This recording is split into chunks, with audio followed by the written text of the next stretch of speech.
Assalamu alaikum guys. Hope you are fit and fine. I'm also pretty great right now. So today I have thought that what are the important things that we need to learn for speaking English fluently. After that I found out what is the important thing that we need to learn English properly. And we have to learn some topic you have to learn sentence, tense, parts of speech, and you have to learn voice, vocabulary, and etc.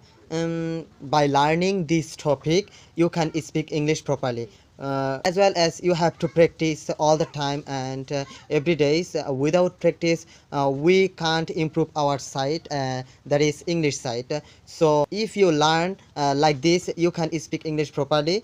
Among this topic, modal verb is